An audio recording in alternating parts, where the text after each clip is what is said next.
Hello everyone and welcome back to the YouTube channel. In today's video I'm going to be reviewing the Google Pixel 6 Pro.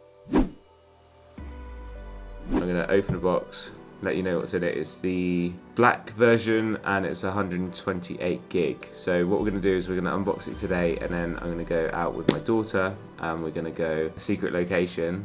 She's just over there, so I'm not telling her yet, but I'll tell her in the video. And then we're going to test out the camera, which is the main reason why I actually phone. So I like the little tabs on the back. Put it. None of that like plastic waste that you get with a lot of other stuff. Nice and simple.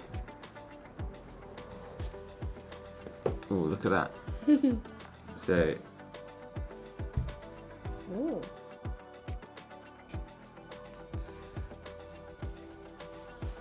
We've got the phone, we've got the charging cable, and then we've also got the switcher cable, so if you want to switch from another phone to this phone. I'm assuming it should be quite simple because I'm now on Android, so yeah, the model that I got is 128 gig model. I'm assuming that should be enough. So let's take a look at it.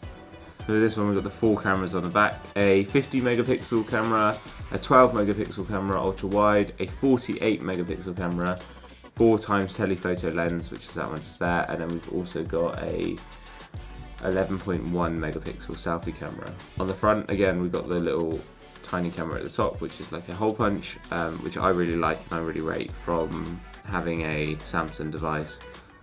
It just looks nice, it makes it look feels nice actually. Let's turn it on. I'll be really interested to see how the speed of this phone works because it's Google's first phone with their own internal chip inside. So yeah, let's get it started. Let's have a look at it and then I'll give you a real world test of the camera. So looking at this phone, I know that for one, I'm gonna get annoyed at that because I have quite sweaty hands and I know there's a problem with my Samsung device, so this is pretty similar.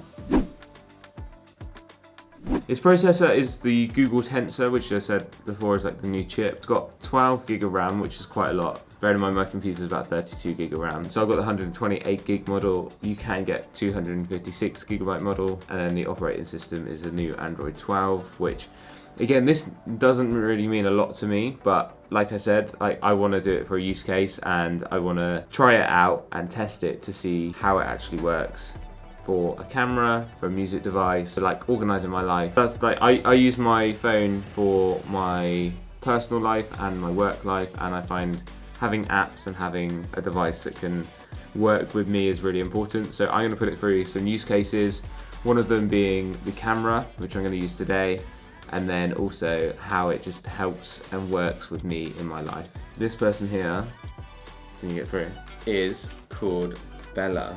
She is my daughter. So we're gonna go to a place called Wookey Hole. Do you know that? No? It's caves, so it'd be really interesting to test the low light on these cameras and see how they actually work. So yeah, we're going to some caves today. That'll be fun? Mm-hmm. Should try it out. Yeah? Mm-hmm.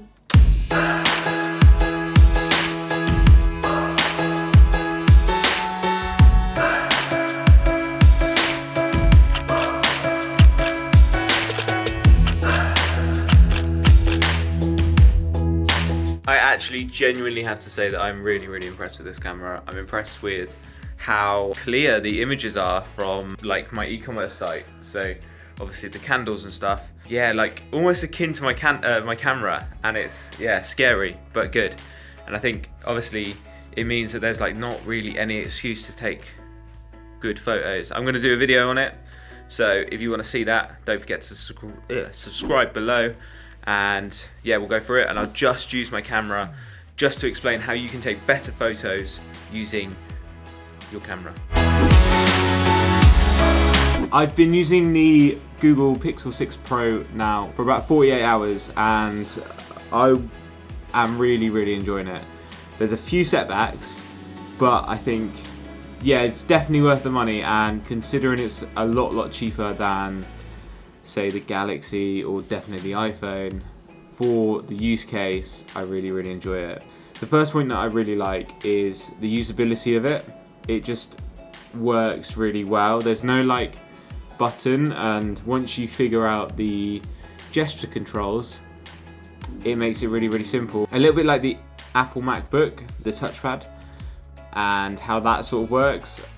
Yeah, just really intuitive and just works really, really simply. Is the fact that you can go on to anything and literally use the search function, and it just works really well. I remember like doing this on the Samsung device that I have, and it just doesn't work. It's not as intuitive, and obviously Google is a search engine, so it's got that behind it, and I think it works really well for the phone. The third point that I like about it is that it's very minimal, so there's not a lot of stuff going on like with other devices. There's sometimes like a lot going on and you have to really, really change it, but with the Google device it's very, very minimal. You can set it up how you like, obviously, but yeah, I remember with the Samsung you had the Bixby or whatever it's called, their own, trying to get in, and I just don't think that works. Like I want a phone to work for me, and I want it to be able to do what I want it to do. I don't want to be told what I have to do. Thank you so much for watching. Don't forget to subscribe if you haven't already, and yeah, have a blessed day. Goodbye.